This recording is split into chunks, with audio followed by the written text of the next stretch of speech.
샬롬, 주의 평안을 여러분에게 전합니다. 사흘의 시간을 지내오시면서 평안의 시간들로 채워오셨습니까? 아니면 이 일로 저 일로 흔들리면서 시간을 보내오셨습니까? 세상은 잠시의 편안만을 주지만 우리 주님은 여러분에게 영원한 평안을 주십니다. 주님이 주시는 평안으로 세상이 줄 수 없는, 세상이 할 수 없는 주의 평안을 충만히 누리시기를 진심으로 소망합니다. 오늘 주신 하나님의 말씀 같이 나누도록 하겠습니다. 하나님이 우리에게 주시는 오늘의 말씀은 사무엘상 15장 1절에서 9절. 사무엘이 사울에게 말하였다. 주님께서 나를 보내셔서 임금님에게 기름을 부어 주님의 백성 이스라엘을 다스릴 왕으로 세우게 하셨습니다. 이제 주님께서 하시는 말씀을 들으시기 바랍니다. 만군의 주가 말한다. 이스라엘이 이집트에서 나올 때 아말렉이 이스라엘에게 한 일, 곧 길을 막고 대적한 일 때문에 아말렉을 벌하겠다. 너는 이제 가서 아말렉을 쳐라.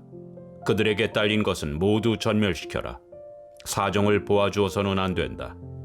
남자와 여자, 어린아이와 젖먹이, 소떼와 양떼, 낙타와 나귀 등 무엇이든 가릴 것 없이 죽여라. 사울이 백성을 불러 모으고 들라임에서 그 수를 헤아려 보니 보병이 20만 명이었다. 유다에서 온 사람도 10,000명이나 되었다. 사울은 아말렉 성읍에 이르러서 물마른 개울에 군인들을 매복시켰다. 사울이 겐 사람들에게 경고하였다. 당신들은 어서 거기에서 떠나시오. 내가 아말렉 사람들을 칠 때 당신들을 함께 치지 않도록 그들 가운데서 떠나시오. 당신들은 이스라엘 자손이 이집트에서 올라올 때 그들에게 친절을 베푼 사람들이요. 그러자 겐 사람들이 아말렉 사람들 가운데서 빠져나갔다. 그런 다음에 사울은 하윌라에서부터 이집트의 동쪽에 있는 수르 지역에 이르기까지 아말렉 사람을 쳤다.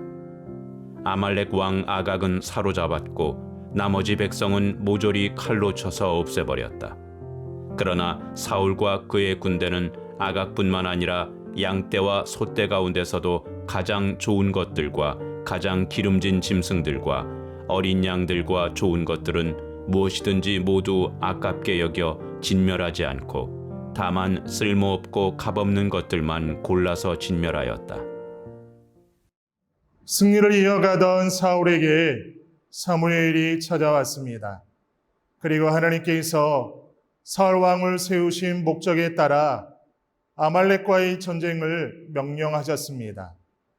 아말렉 백성들은 이스라엘 백성들이 출애굽할 때에 이스라엘 백성들을 습격했던 이스라엘의 원수였습니다.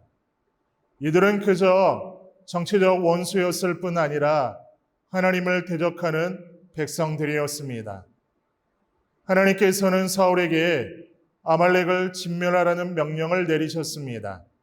아무것도 남기지 말고 모든 것을 없애라는 명령이셨습니다. 이러한 명령은 성경에서 거의 없는 명령이었습니다.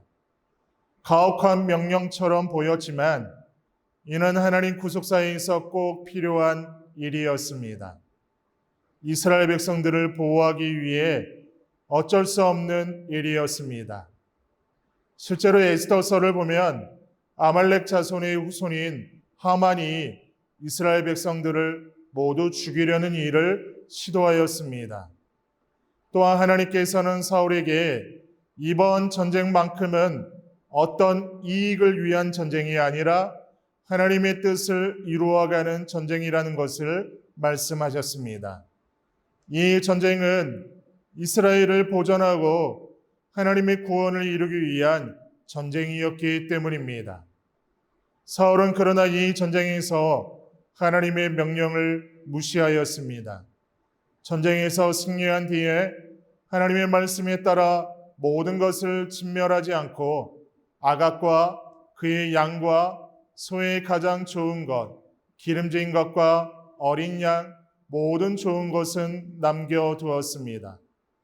전쟁을 통해 자기의 이익을 남기기 위한 명백한 불순종이었습니다.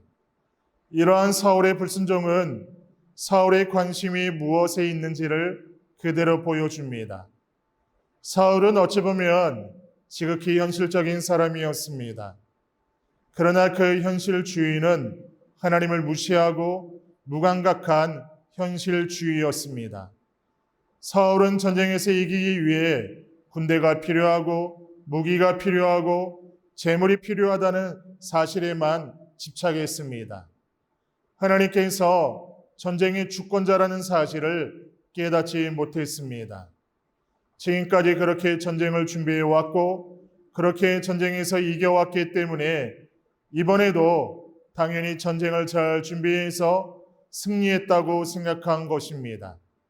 사울은 무려 22만 명의 군사를 모았고 전략과 전술을 잘 사용해서 전쟁에서 이겼다고 생각했을 뿐 하나님께서 이 전쟁을 이기게 해주셨다는 생각을 하지 않았습니다. 사울의 관심이 온통 현실적인 것에만 집중하고 있었기에 사무엘이 사울에게 이른 말씀 모든 것을 진멸하라는 명령은 귀에 들리지 않았습니다. 지금껏 전쟁했던 것처럼 전쟁을 통해 이익을 남기고 부를 축적하여 다음 전쟁을 준비하는 것에만 집중한 것입니다. 자기가 하는 일에 참된 의미를 깨닫지 못했고 그 일 가운데 하나님이 말씀하신 명령에 순종하지 않았던 것입니다. 큐티 영상을 함께 하시는 사랑하는 성도 여러분, 사울의 모습은 우리가 평소에 무엇에 집중하고 있어야 하는지를 그대로 보여줍니다. 하나님에 대한 관심과 순종은 하루아침에 이루어지는 것이 아닙니다. 늘 하나님을 주목하고 늘 하나님의 뜻대로 살기를 힘쓰며 늘 온전한 마음을 드릴 때에 만들어지는 것입니다. 사울처럼 하나님을 외면하고 사는 것이 익숙해지면 늘 하던 대로 하나님의 말씀 어기는 것이 아무렇지도 않은 일이 되어버리는 것입니다. 하나님 없어도 승리하는 건 문제없어. 하나님이 말씀하셔도 뭐 들어도 그만, 안 들어도 그만이지 이렇게 생각하게 된 것입니다. 이러한 사울의 생각이 하나님 앞에서 무너지는 결정적인 원인이 되어버렸습니다. 하나님을 무시하고 만홀히 여기는 것, 하나님을 모욕하고 무시하는 것, 하나님께서 사울에게 원하셨던 마음과 정반대의 길이었습니다. 4월 28일에 하루를 보내면서 우리의 삶의 주인이신 하나님을 고백하며 하나님 앞에서 주인 행세하지 않는 우리의 믿음의 고백이 되기를 소망합니다.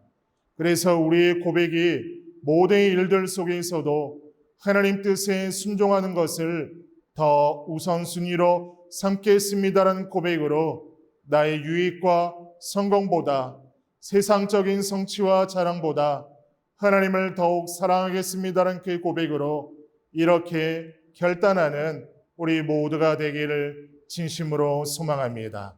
그렇게 이 마음 가지고 살아가시는 여러분들 되시기를 진심으로 축복합니다. 다 같이 기도하겠습니다.